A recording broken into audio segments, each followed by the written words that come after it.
उत्तर प्रदेश में मेरठ के सरधना इलाके का रोमन कैथोलिक चर्च दुनिया भर में मशहूर है। वहीं से करीब 2 किलोमीटर दूर बिनौली रोड पर एक कारखाने के बाहर बेतरतीब तरह के पोर्टेबल टॉयलेट रखे हुए दिखाई देते हैं। ये कोई आम टॉयलेट नहीं बल्कि दुर्गम इलाकों में तैनात भारतीय सैनिकों के लिए खास तौर पर डिजाइन किए गए हैं और इसे साकार करने वाले शख्स हैं फरमान खान। जो फरमान लगातार 3 साल हाई स्कूल परीक्षा में फेल हुए, फिर पढ़ाई से तौबा कर ली। उन्होंने कैसे एक कंपनी बनाई और वो कंपनी कैसे सैनिकों की जरूरतों को पूरा करने वाले पोर्टेबल टॉयलेट के मामले में देश में सबसे बड़ी कंपनी बन गई। ये सब इंडिया टुडे मैगजीन की एनिवर्सरी इशू में छपी स्टोरी के जरिए समझेंगे। एनिवर्सरी इशू के जरिए चूंकि हम ऐसे लोगों की कहानियां लेकर आए हैं जिन्होंने छोटी छोटी जुगत से बड़े मुकाम हासिल किए, तो इस वीडियो में कहानी ग्रीन एनवायरो प्राइवेट लिमिटेड के फाउंडर फरमान खान की समझेंगे कि उन्होंने कैसे हासिल की टॉयलेट से तरक्की।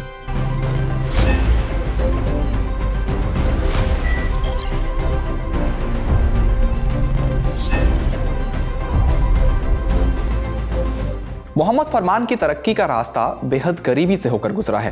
पिता इंशाअल्लाह खान ड्राइवर थे जो बड़ी मुश्किल से परिवार का पेट भर पाते थे। गरीबी का असर फरमान की तालीम पर पड़ा।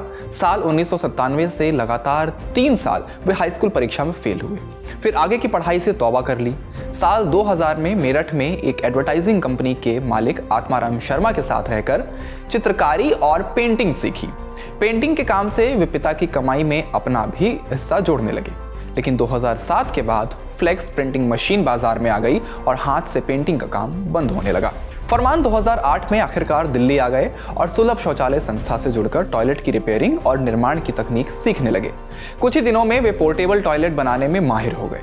इसी बीच 2016 में ग्रीन एनवायरो प्राइवेट लिमिटेड नाम से खुद की कंपनी शुरू कर दी।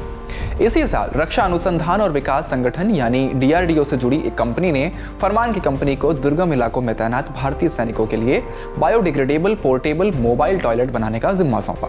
फरमान बताते हैं DRDO ने बायो एनाकुलम बैक्टीरिया का इस्तेमाल करते हुए ऐसे पोर्टेबल टॉयलेट बनाने का ऑर्डर दिया था जिनका उपयोग सियाचिन जैसे काफी ठंडे इलाकों में किया जा सके।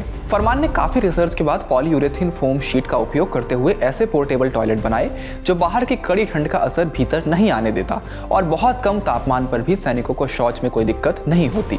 साथ ही टॉयलेट से निकलने वाले मल को खास तरह के बायो टैंक में इकट्ठा कर न सिर्फ उसके बैक्टीरिया की मदद से ऑर्गेनिक खाद बनाने का इंतजाम किया, बल्कि उससे निकलने वाली मीथेन गैस से सैनिकों की ऊर्जा संबंधी जरूरतों को भी पूरा करने में मदद मिली। बीते 7 सालों में फरमान की कंपनी 2 लाख से ज्यादा बायोडिग्रेडेबल पोर्टेबल टॉयलेट DRDO को सप्लाई कर चुकी है। टॉयलेट के अलावा अनंतनाग कश्मीर जैसे सर्द इलाकों में सीमा पर तैनात सैनिकों के लिए बंकर भी बनाना शुरू किया। ये ऐसे बंकर थे जो सर्दी का असर भीतर नहीं आने देते। फरमान ने कमर्शियल उपयोग के लिए भी पोर्टेबल टॉयलेट इजाद किए।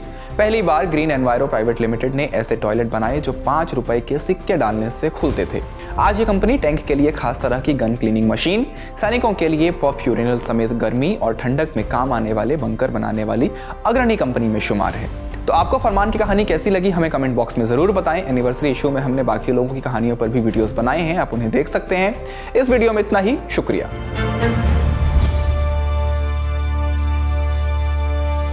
इसी तरह की तसल्ली से भरी हुई एक्सक्लूसिव रिपोर्ट्स देखने के लिए सब्सक्राइब करें इंडिया टुडे हिंदी का YouTube चैनल और बेल आइकन जरूर प्रेस करें ताकि वीडियो अपलोड होते ही आपको खबर हो जाए।